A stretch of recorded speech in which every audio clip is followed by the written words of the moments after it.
Hola niños, niñas, ¿cómo están? Estamos de regreso aquí en Tiempo de Comida. Y bueno, pues ya nos estamos acercando. No, ya nos estamos acercando. Ya llegamos al final de esta temporada culinaria, de este mágico viaje histórico por la comida de nuestra ciudad y nuestro país.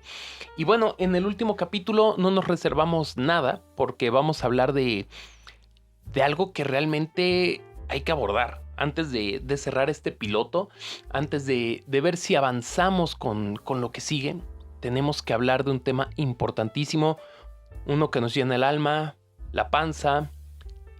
A veces nos llena con pura agua, a veces con puro arroz, pero tenemos que ser francos. Todos hemos estado ahí y volveremos. Hoy nos toca hablar de las fondas. Y para no ser extraños, para no desviarnos del curso que ya llevamos también, pues tenemos de regreso a nuestra doctora Blanca Salia, que pues bueno, ahora nos va a dar un paseo por esta situación de las fondas. Doctora, ¿cómo estás? Hola Daniel, qué gusto estar acá nuevamente y tener la oportunidad de hablar de este tema tan interesante que es mi segunda pasión, no solo el comercio callejero, sino también el comercio establecido de comida. Me parece que es un tema importantísimo que tiene antecedentes históricos muy interesantes. Ok, sí, porque mi pasión es la fonda, mi pasión es comer y el tuyo es investigarlo. Entonces, yo creo que ahí se va a hacer una buena mancuerna. Entonces, vamos a empezar desde el principio, porque no sería de otra forma. Yo creo que las fondas y los comercios establecidos de comida, pues, son antiquísimos, ¿no? Pero aquí en México, eh, ¿desde dónde podemos empezar a hablar de comercio establecido de comida, o sea, hace fonda? Pues bueno, nuevamente tenemos que regresar al México prehispánico, donde ya hay referencias a la venta de comida en algunas casas, les llamaban los españoles. No sabemos, no hay mucha información al respecto todavía, o al menos yo la desconozco. Sin embargo, pues vamos a avanzar nuevamente a este periodo tan interesante que es la época virreinal. Ya con la llegada de los españoles, pues estas personas todavía no tienen sus casas. Hay algunos emprendedores que comienzan a formar fondas y comienzan a formar mesones. Las fondas eran originalmente espacios de hospedaje donde también se ofrecían alimentos, porque usualmente el hospedaje era para viajeros, para comerciantes, para gente que venía extranjeros, y tenían esta oferta de alimentación. La diferencia entre las fondas y los mesones es que era más común encontrar los mesones con alojamiento más grande, destinado a los comerciantes, a los arrieros que traían mercancías en grandes cantidades en recuas de mulas, con animales de carga. Y las fondas eran un poco más pequeñas, no estaban destinadas a tener estos espacios para los animales o la mercancía, y principalmente eran hospedajes con servicio de comida. Sí, me suena un poco porque fíjate, digo, tomando referencias históricas poco, poco confiables, ¿no? Pero tenemos esta escena, ¿no? Del Señor de los Anillos cuando llegan todos los hobbits al pony pisador. Madre de Dios, qué traducciones. Y pues, o sea, es eso, ¿no? Es como un hotelito de mala muerte, donde abajo tienen una cantina de mala muerte, pero pues la gente va a eso, ¿no? O sea, te duermes, te emborrachas, o te emborrachas, te duermes. Creo que, si no me equivoco, también en otros lugares de Europa, si no es que en España les decían hosterías, o de ahí viene la palabra hostal también, ¿no? O sea, creo que era como parte del servicio, porque, pues sí, o sea, me hace sentido que los viajeros pues tienen dos cosas, sueño y hambre, ¿no? Entonces, si vas a tener un negocio, pones ambas cosas. Pero me llama la atención que desde pues épocas prehispánicas, ya los mexicas aquí en la ciudad al menos, pues establecían casas y en esas casas brindaban el servicio. Significa que ha sido importante no solo comer, sino comer refugiado, ¿no? Que es algo que no nos ofrece el comercio ambulante, sino comer bajo un refugio. Pues ahorita que está lloviendo aquí afuera del estudio, pues me llama así, como que me suena el timbre de, oye, pues sí está gacho estarte comiendo unos de carnitas y que te agarre la granizada, ¿no? Pero eh, cambia la forma, ¿no? Cambia cambia no solo la experiencia, sino la amplitud de lo que se puede hacer bajo un techo, ¿no? A ver, corrígeme. No, claro que sí, tienes razón. Para empezar, encontramos este tipo de establecimientos en diferentes culturas, yo diría que en todas las culturas del mundo, y adquieren diferentes nombres. Los nombres van a tener que ver a veces con lo que ofrecen, a veces si están destinados a ciertos usuarios, está destinado el servicio. Vamos a tener hosterías, como bien dices, después los hostales, tenemos hospedajes, tenemos posadas, diferentes establecimientos. Y en relación a esta cuestión de la comida, pues sí, va a ser una condición muy importante el que esté dentro de un espacio resguardado, y esto nos va a hablar de criterios de diferenciación, de distinción social muy importantes que van a empezar a marcarse de los que están adentro, los que están afuera, y lo que se ofrece adentro en estos establecimientos. Los encargados de la fonda, en este caso los fonderos o los figoneros, porque también se le llamaba figón a estos locales, van a buscar desde siempre diferenciarse de aquellos que venden la comida afuera, en las calles. Esto va a ser muy importante en el siglo XVIII, por allá de 1750, cuando estos personajes se van a asociar en un gremio. Era una asociación gremial, que lo que implicaba la protección de la comunidad, siguiendo una serie de reglamentos formados por ellos, y que van a tener la supervisión de las autoridades municipales. Los fonderos van a formar su gremio en 1751, y lo que van a hacer en sus ordenanzas es estipular que lo que ellos ofrecen va a ser comidas de modas y de funciones, lo cual va a implicar que sea una oferta como aquella que se sirve en las cortes, en que los cocineros, los fonderos en este caso, van a tener alguna instrucción, tal vez no formal, por medio de maestros.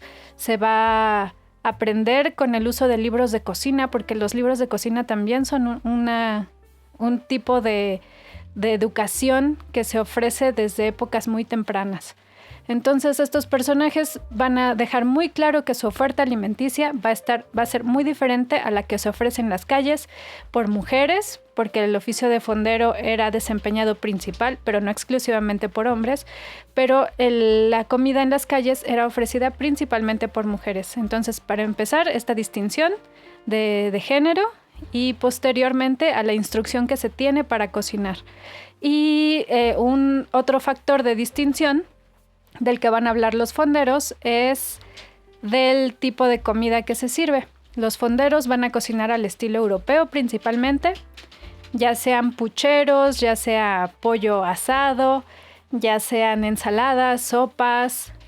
Van a saber manejar las masas, es lo que dicen en sus ordenanzas, todo tipo de masas, y se van a distinguir con las cocineras que ellos dicen que hacen su cocido en las calles, que ofrecen comida al estilo mexicano, que ofrecen platillos de poca consideración. Con estos argumentos van a denostar un poco a esta otra oferta alimenticia. ¡Uy, qué vueltas da la vida!, ¿no? ¡Qué vueltas da la vida, niños! Porque fíjense, ahora en las fondas te atiende Doña Mari, ahora en las fondas te atiende la güera, y en los puestos de tacos de guisados te atiende Don Pepe y te atiende el güero, ¿no? Entonces, qué vueltas da la vida. Pero, pues, al final de cuentas, me parece un poco intrigante cómo es que se empieza a establecer como una línea de división, pues, de clase a través de la comida, porque es algo que perdura. O sea, hasta hoy en día perdura esta idea de el pobre come esto, el rico come esto otro, ¿no? O sea, incluso aquí en América pues está esta europeización que ya es un poco indistinguible a veces, pero por la comida fusión y todo. Pero pues sí, o sea, la verdad es que yo nunca, debe de haber, pero yo nunca me he parado en un puesto de la calle de comida francesa, ¿no? Así como que me da 2 tacos de escargot, pues no pasa. Pero quieres comer comida italiana, tienes que ir a un restaurante. Quieres comer comida francesa, tienes que ir a un restaurante. Quieres comer comida turca, de eso sí de repente he visto unos food trucks, pero es lo menos, ¿no? Entonces, la pregunta es, ¿qué es lo que establece esta línea divisoria?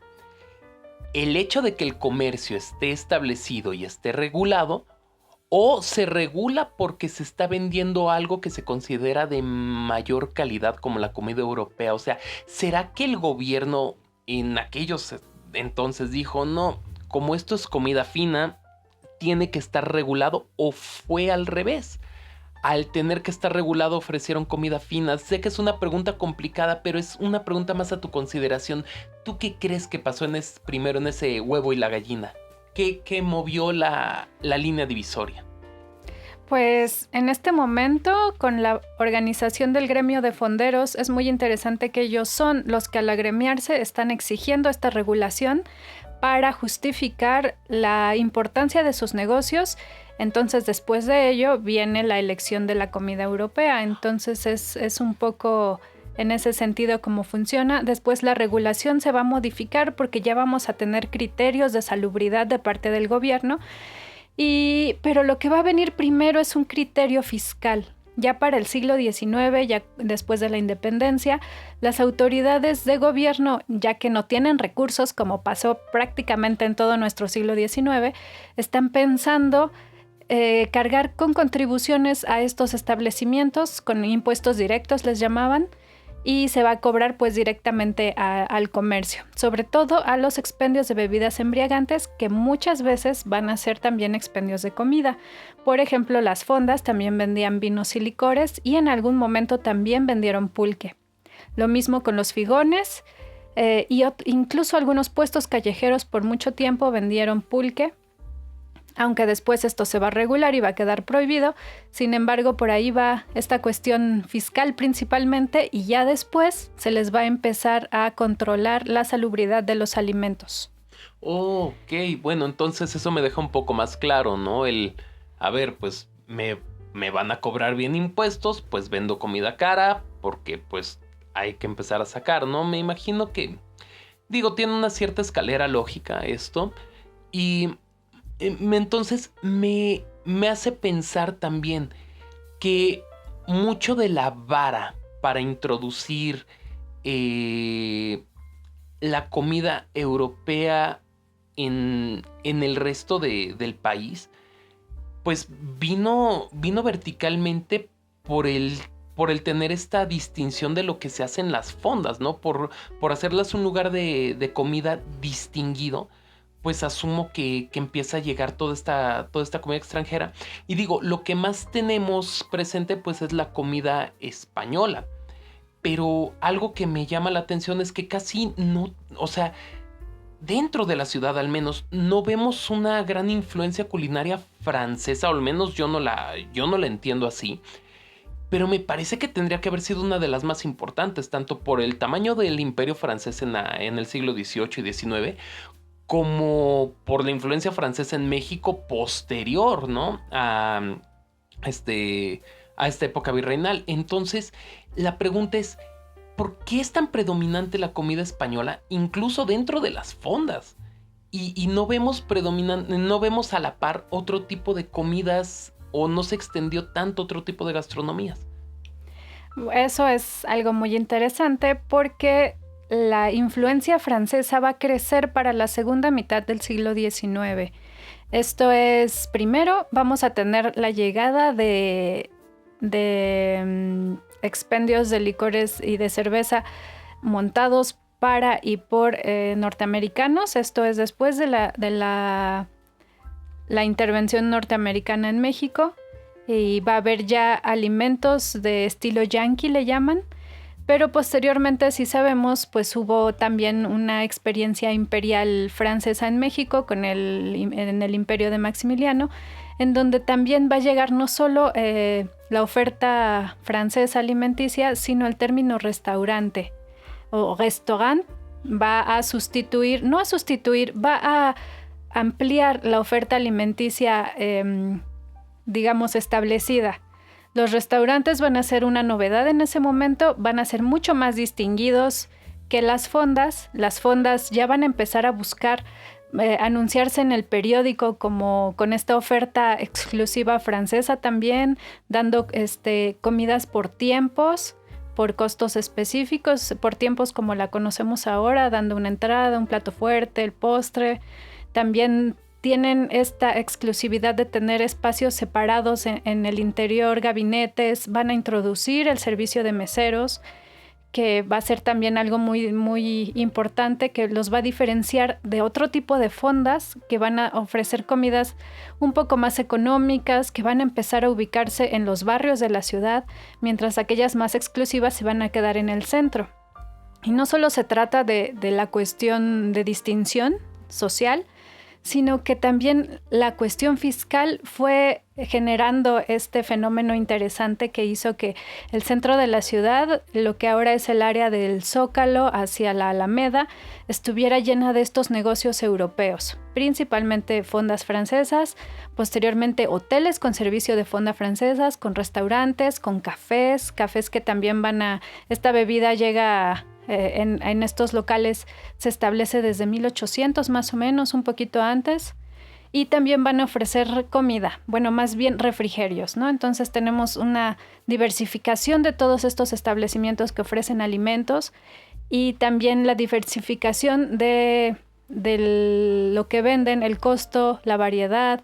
Pues sí se van a distinguir, aunque puedan ofrecer lo mismo. Por ejemplo, si se ofrece atole y tamales en el café, en la cafetería de más renombre, estos van a ser atoles de leche, van a ser chocolates con leche porque la leche era un poco más costosa, o van a ser tamales hechos un poco más refinados, con semillas, con nueces, mientras que en la calle lo que se va a encontrar es atole de agua o chocolate de agua y tamales un poco ya sea con quelites, por ejemplo, o con alguna proteína más económica.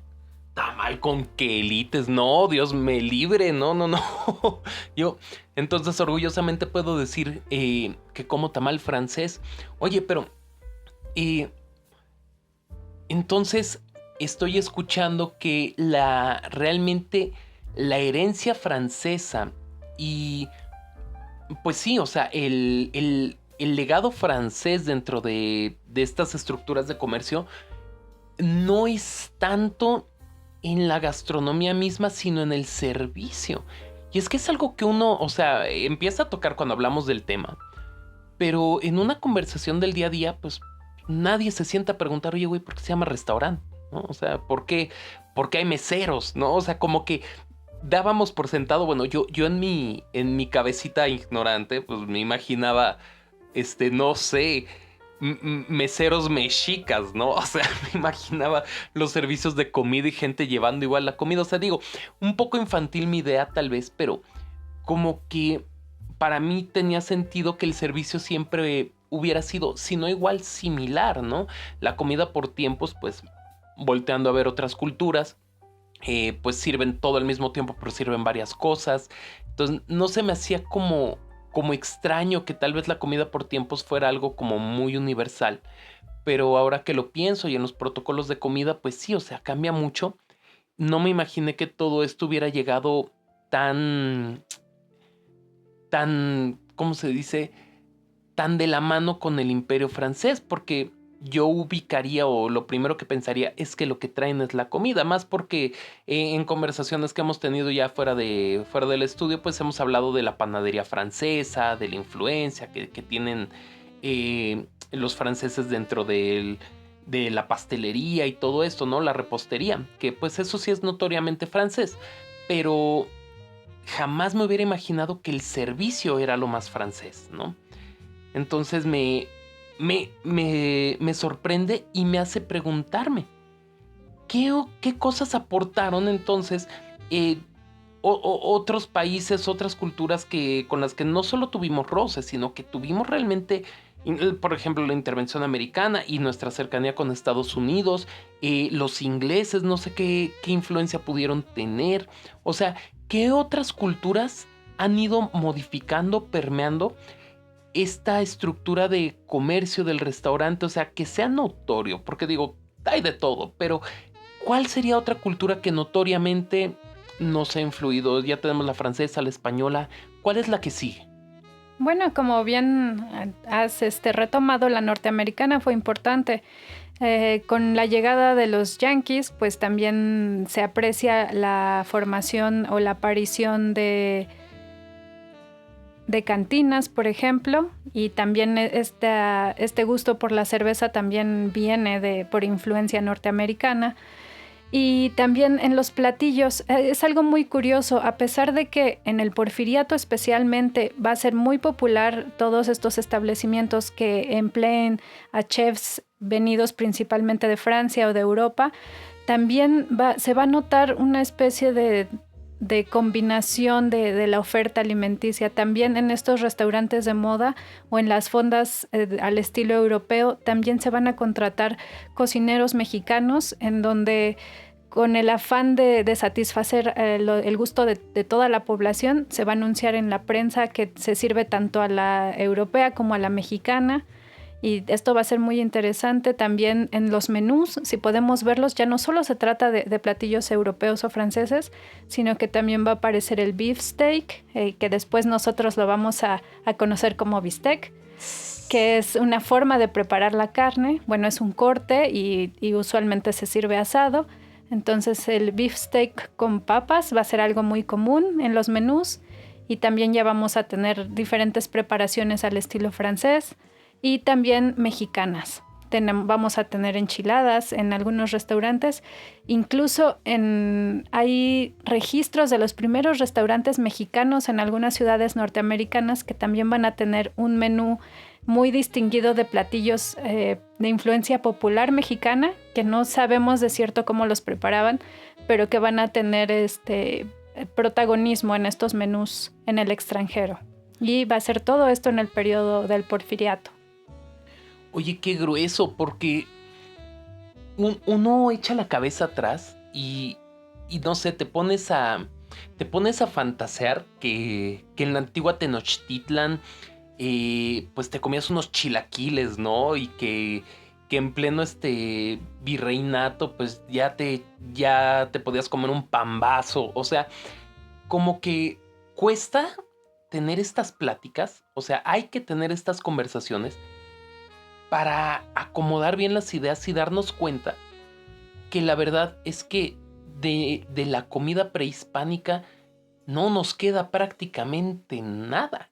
Y no porque no lo queramos conservar, pero es que lo que conocemos como gastronomía mexicana es el decantado de tantas y tantas cosas que han pasado por aquí, porque en otras culturas no se ha permeado tanto. O sea, yo veo la comida china, la que sirven en China, y pues prácticamente no ha sufrido modificaciones, ¿no? Desde la dinastía Qing, Chong, Chung, o sea, desde que Genghis Khan se metió ahí, la verdad es que no ha recibido grandes modificaciones, ¿no? La comida tailandesa, la comida japonesa incluso, ¿no? O sea, tal vez tienen 7-Eleven y comen papitas, pero o sea, su comida en sí mismo, su raíz culinaria, incluso su forma de comercio no se ha transformado. Pero la comida que conocemos hoy en México como comida mexicana sí es diametralmente opuesta, me parece, a lo que era comerse un guajolote con quelites, ¿no? O sea, la verdad es que yo no me visualizo llegando a una fonda y decirle, oiga, doña Mari, ¿me puede servir, por favor, media pechuga de guajolote con quelites y unos frijoles bien verdes? O sea, como que no visualizo eso, ¿no? O sea, y uno tiene en la mente que un taco de bistec es eterno. La pregunta es, dentro de todas estas fondas, dentro de toda la transformación que se ha asumido, ¿y qué nos queda de herencia vertical? ¿Qué es lo más auténtico que podemos encontrar? Digo, para no venirnos hasta ahorita, pero digamos todavía en el siglo XIX, principios del Porfiriato, hasta ese momento, ¿qué serían las cosas que todavía nos quedan auténticas en las fondas de nuestra comida mexicana prehispánica? Es un tema muy complicado hablar de autenticidad o de originalidad, siendo que no es, los procesos históricos implican todo este tipo de choques culturales y de a veces procesos de conquista muy complejos o procesos de apropiación cultural muy complejos.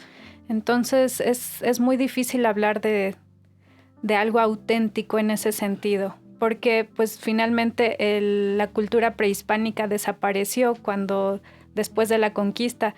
Sin embargo, hay reminiscencias y también hay una suerte de continuidad de algunas prácticas mientras lo permita que los conocimientos pasen de generación en generación, de que se sigan produciendo los ingredientes principales de estos alimentos, lo cual también es un problema del por qué no podríamos pensar que todavía podamos realizar platillos como se hacían en el mundo prehispánico, pues básicamente porque muchos de sus ingredientes ya han dejado de existir o ya no se producen o ya no se conocen, o las personas que se dedicaban, por ejemplo, a recolectar los quelites o los hongos silvestres o incluso cazar aves acuáticas, pescados de las lagunas, ya no han pasado de generación en generación estos conocimientos, entonces sería muy difícil pensarlo por ahí. Y al contrario de lo que tú opinas, bueno, de lo que tú crees, yo pienso que todas las culturas alimentarias se han enriquecido de este intercambio cultural y de productos que se dio a partir de diferentes periodos de globalización, de intercambio de productos. Por ejemplo, aunque digas que China es un país, pues es que China es inmenso y está lleno de culturas y incluso no se habla el mismo tipo de chino en todas las regiones de China. Y yo me atrevería a pensar que también pasa algo similar con la alimentación y que también se ha visto modificada con el tiempo. Así como podemos pensar que la pizza es tradicional de Italia y nos damos cuenta que los jitomates son americanos, entonces su tradición no es tan antigua como pensaríamos.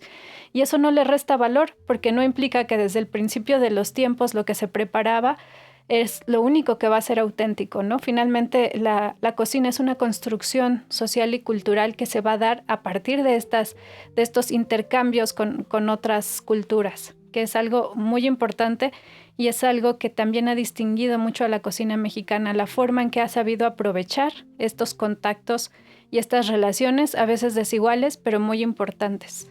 ¿Qué diablos? O sea, me estás diciendo que mi programa de Cantinflas, las aventuras de Cantinflas, me mintió.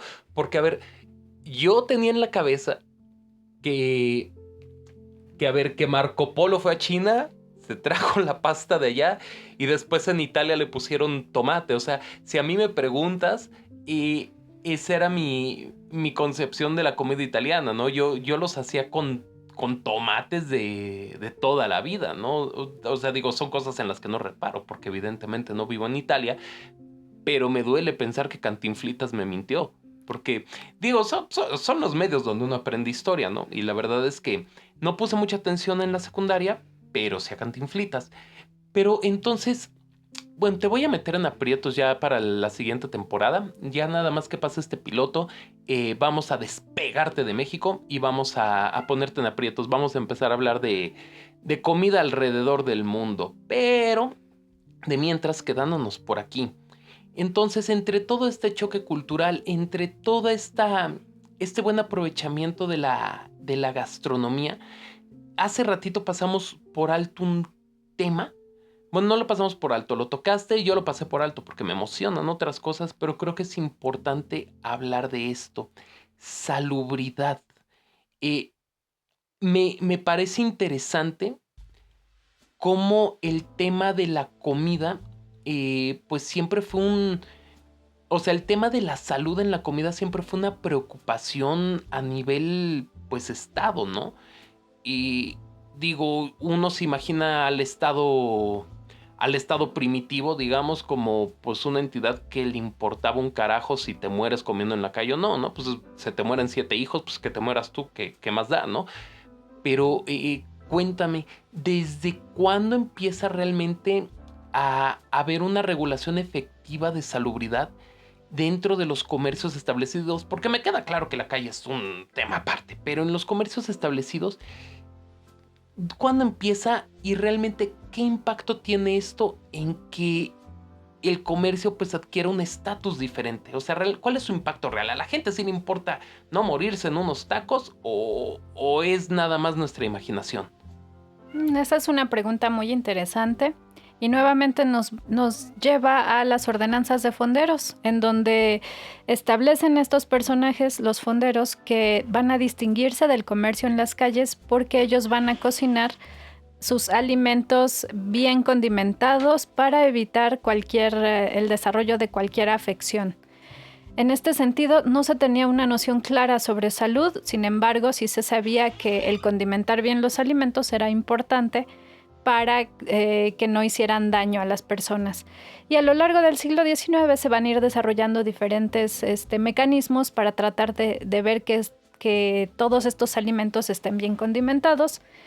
Y ya va a ser hasta justamente la segunda mitad del siglo XIX, por ejemplo, en 1872 tenemos uno de los primeros reglamentos de fondas y figones, en donde también se va a procurar que los alimentos sean saludables, que no estén echados a perder, que no se venda, por ejemplo, carne en estado de descomposición, que los alimentos estén frescos, que no se implementen técnicas de adulteración, por ejemplo, de la leche, que esté rebajada, que se rebaje también el café. A veces había establecimientos que se decía que el café en realidad era, no sé, cenizas de maíz, se rebajaban con diversas cosas, también la mantequilla era rebajada, había este tipo de cuestiones que si bien muchas veces no afectaban del todo la salud, pues sí estaban ofreciendo algo distinto a lo que prometían. Y posteriormente, ya pues se va a crear todo un Consejo Superior de Salubridad, va a ser una instancia ya federal que pues justamente para este periodo ya del Porfiriato, entre 1780 a 1910, va a encargarse de contratar ya médicos y veterinarios para vigilar ya sea las carnicerías, ya sea las fondas, los figones, los mercados, para vigilar que los alimentos estén en buenas condiciones. Van a aplicar multas, van a cerrar locales cuando encuentran alguna afectación de esta comida. Y pues todos estos procedimientos de control pues se van a ir pues mejorando a lo largo del siglo XX. Ahora también tenemos una regulación un poco más, en realidad yo no sé qué tan bien se lleve a cabo esta vigilancia en la actualidad. No sé, yo sé que tu familia tenía locales de este tipo, no sé si tú nos puedes decir algo de las medidas de salubridad en la actualidad. Híjole, pues mira, yo era muy niño cuando mi familia tenía negocios de comida y todo eso, y te puedo decir con toda honestidad que jamás vi a salubridad parada ahí. Me imagino que en algún momento, pero que digas, era tan constante que incluso yo los veía, no. O sea, siendo un niño, seguramente fueron un par de veces en los 8 años que mis padres tuvieron estos negocios. Pues han de haber ido una vez al año, yo creo, ¿no? Alguna vez los llegué a escuchar que hablaban del tema, pero que digas, ¿nos multaron? Nunca. Y mira que tuvimos problemas de salubridad en su momento. Pues clásico las plagas, clásico pues estás en la calle, se llegan a meter bichos, etcétera, ¿no? Pero pues no, así que dijeras, nos cayó salubridad y nos clausuró por una cucaracha, no. Donde sí en algún momento noté una presencia fuerte es en empresas más grandes. Conocí a alguien que trabajaba en un KFC y ahí sí, salubridad iba tiro por viaje, una sola cucaracha muerta, no viva, muerta, en pleno eje central del KFC, nótese. Si estaba muerta, le cerraban el negocio todo el día. Y ahí te pones a pensar, oye, pero está muerta, significa que el insecticida está haciendo su trabajo, ¿no? O sea, no puedo evitar que entren, puedo evitar que se reproduzcan, pero no, salubridad agarraba parejo. Entonces, a ciencia cierta te puedo decir que las fondas, taquerías y negocios así en la actualidad, o al menos hasta donde yo me quedé, pasaban un poco desapercibidas. Empresas grandes, pues sí están bajo la lupa. Y pues bueno, o sea, digo, la verdad no sé cuánto contribuye en sí mismo a mejorar la situación, pero lo que sí me queda claro es que, pues bueno, ciertas certificaciones, todo eso, a mí como consumidor, pues sí me dan una cierta confianza. O sea, sí me da algo de confianza que existan estas regulaciones, pero siento que estas regulaciones también se aplican más desde los mismos locatarios, desde los mismos comerciantes, empresarios, que de las autoridades mismas. O sea, yo creo que la pauta no es tanto que lo imponga el Estado, sino que ciertos locales por prestigio lo asumen, ¿no? Por mantener un prestigio, pues asumen estas prácticas de salubridad tan estrictas. Incluso ahora veo que las cocinas son abiertas, que tienen ventanas para que la gente vea las prácticas de cocina que están haciendo. Y es muy interesante eso. Y me pregunto entonces, ¿quién realmente o quiénes realmente marcaron la pauta en este tipo de cuestiones de salubridad? No sé si tú sepas, digo, ya aclaramos que cuando entraron en vigor, pero realmente, ¿quiénes han marcado la pauta? ¿Ha sido el Estado o han sido los mismos empresarios? Pues es algo similar a lo que pasaba con los fonderos en 1750. A los restaurantes les conviene porque si te estableces en una plaza comercial, por ejemplo, necesitas forzosamente para abrir tu negocio contar con este permiso de salubridad. No sé en realidad cómo se lleve a cabo la verificación de cumplimiento, si es cuando abres, si tienen revisiones periódicas, no lo sé en realidad, pero pues esto nos habla también de la diversificación de la oferta que hay incluso establecida. Muchas fondas más pequeñas y restaurantes, sobre todo también si van a vender licores, requieren permisos especiales y tienen que cumplirlos o los clausuran. Sobre todo porque son espacios más grandes, tienen cabida para más comensales y esto debe ser importante para la regulación. Y si tenemos ya establecimientos más pequeños, pueden o no estar al corriente con estas cuestiones, pueden tener, a veces ni siquiera se establecen en locales con permisos, locales con uso de suelo. También muchos operan no clandestinamente, pero un poco al margen de la reglamentación. Debemos tener fondas familiares, por ejemplo, que establecen en su propia casa y que no van a contar con todas estas regulaciones. Sin embargo, siguen operando porque llegan a acuerdos con la policía de su localidad, por ejemplo, o si llega algún inspector, pues también con algún arreglo, o no sé si hay permisos diferenciados. La verdad creo que es un tema que vale la pena investigar. Alguna vez leí algún estudio sociológico al respecto, pero era ya de los años 70 del siglo XX. Sí, no, ahí nos estamos yendo muy adelante y esto es ir para atrás, porque este programa se trata de ir a la historia y es que para entender el hoy tenemos que entender el ayer, para entender cómo pasamos del guajolote con quelites al taco de pollo. Pues sí necesitamos más perspectiva histórica, entonces tal vez le dediquemos un capitulito a una historia un poquito más reciente, eventualmente. Ya saben si les está gustando el programa, si están aprendiendo, si ahora ya saben cómo es que llegó todo eso que tienen en el plato hasta su mesa, pues bueno, denle un like a este bonito canal, a este bonito programa. Y bueno, ahora sí ya nos acercamos a la recta final. Vamos con las preguntas todavía más interesantes. Entonces, ya tenemos fondas, restaurantes, ya abordamos el comercio callejero de muchas formas. Hay una palabra que ha aparecido varias veces en el programa. Yo la tuve que googlear después de leer la tesis. Evítales la googleada, doctora, a todos nuestros radioescuchas. Explícales qué es un figón, porque estoy seguro que más de uno trae la cabeza que es un figón.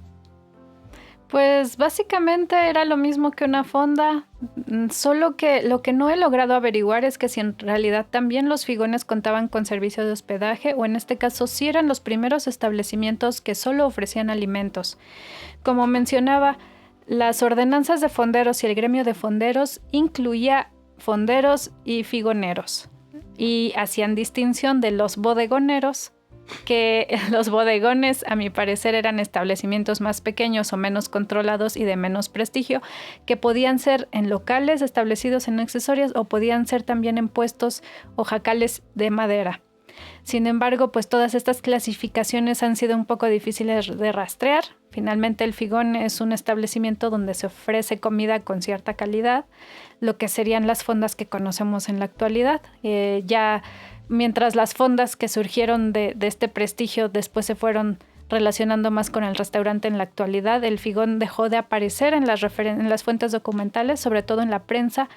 Ya no hubo tantas referencias, salvo en una guía de forasteros que registra negocios en la ciudad, nos da un número considerable de figones, mientras no registra fondas. Eso es algo muy curioso de la fuente. Sin embargo, podemos asumir que es porque se están identificando ambos términos, el de fonda y figón, en 1861 prácticamente. Posteriormente el término fonda vuelve a rebasar al de figón.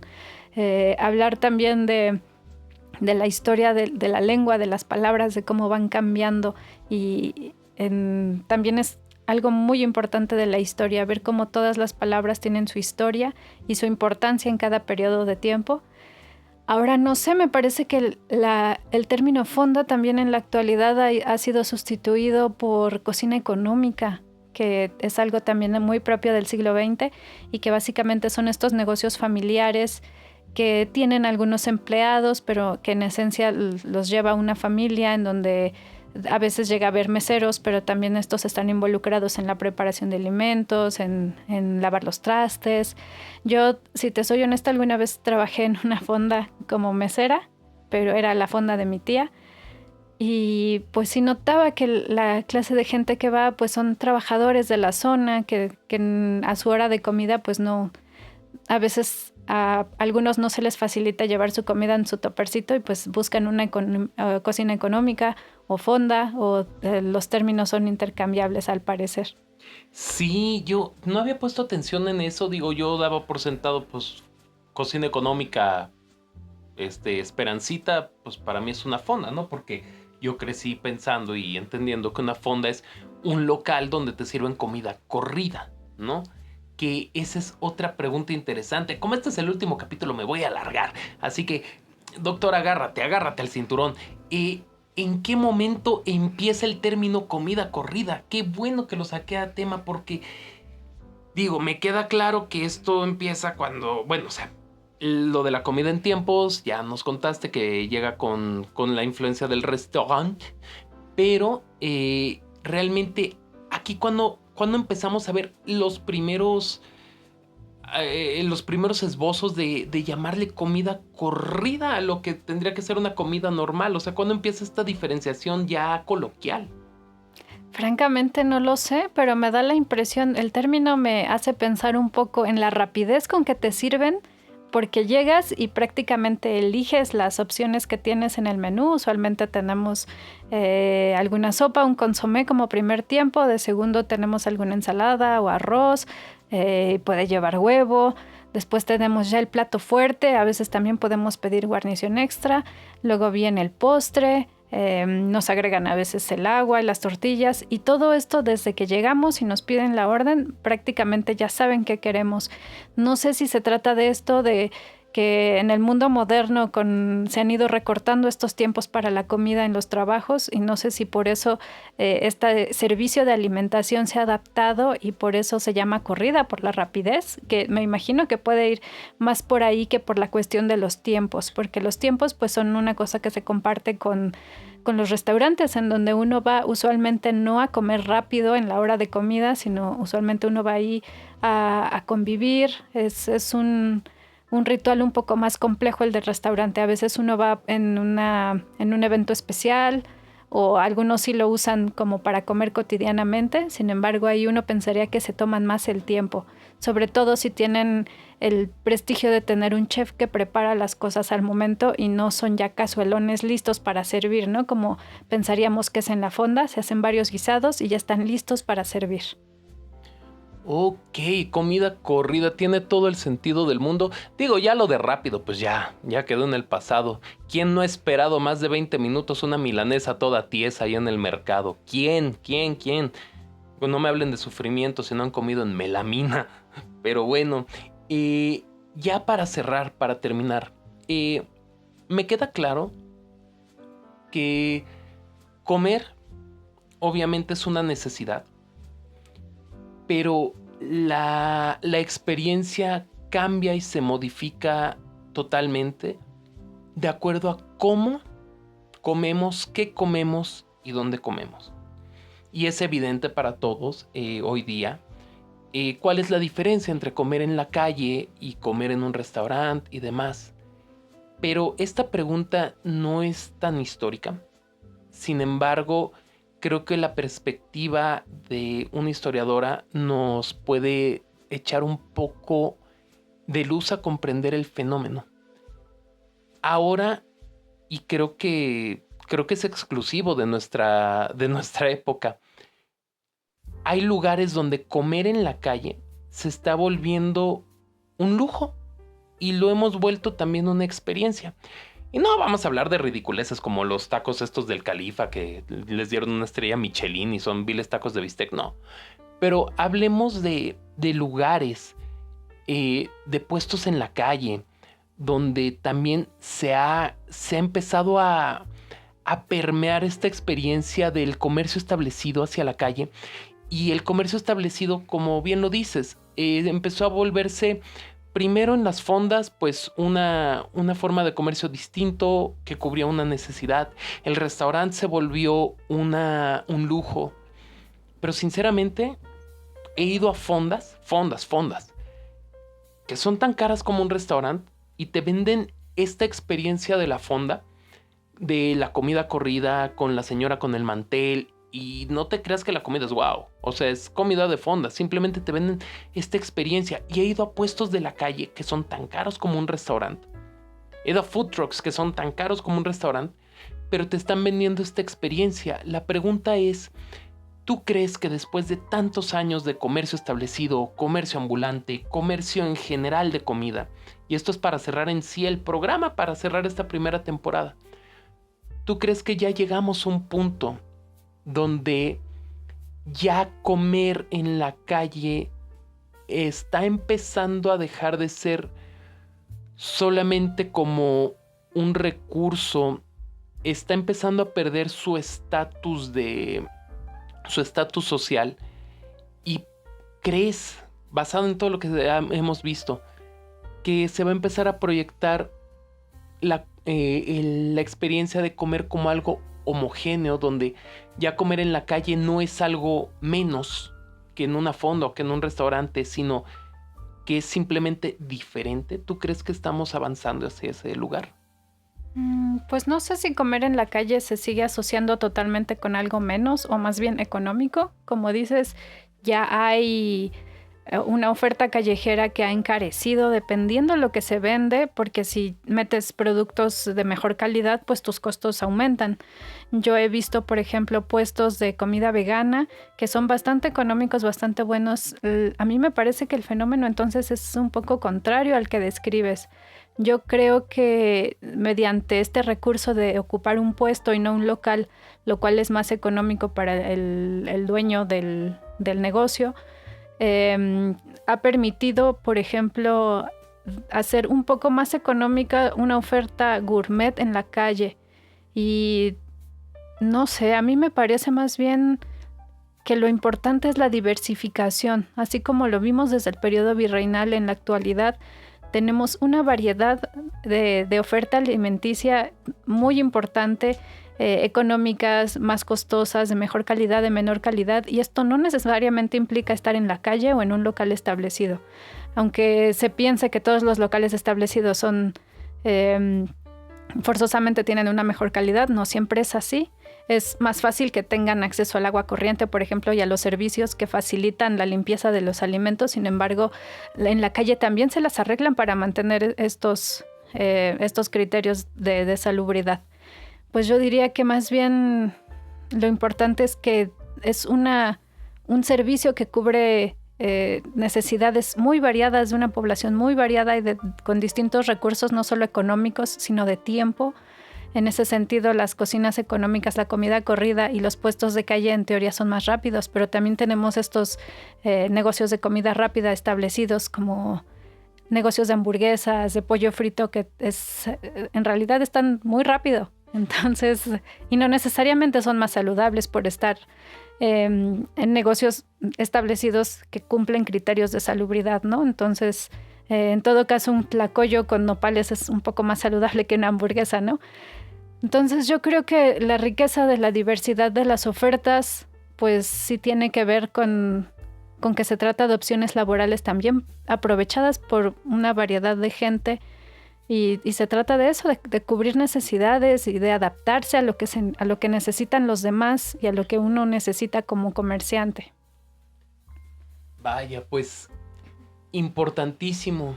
Y también importantísimo, yo dejo como mi cierre que también son necesidades, pero necesidades que hemos sabido volver un lujo, porque una característica intrínseca del ser humano, una característica hermosa y bella, es que de nuestras necesidades hemos hecho obras, hemos hecho de verdad cosas monumentales, hemos hecho arte, hemos hecho cosas increíbles basados en satisfacer nuestras necesidades.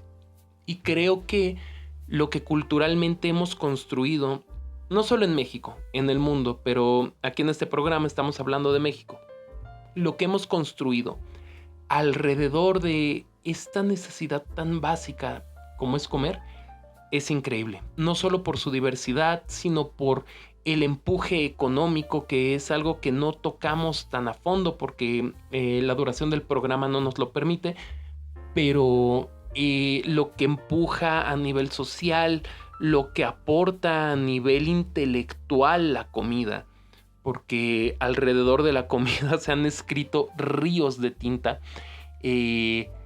Y no es nada más para hablar de como agua para chocolate, o sea, no se trata de cerrarlo a una o dos cosas. Si analizamos todo lo que hemos construido y esta ciudad que se ha construido alrededor de la comida de una forma o de otra, pues bueno, marca la pauta de lo importante que es este tema. Y espero que después de habernos escuchado estos 4 capítulos se hayan enganchado del programa para que lo sigamos haciendo.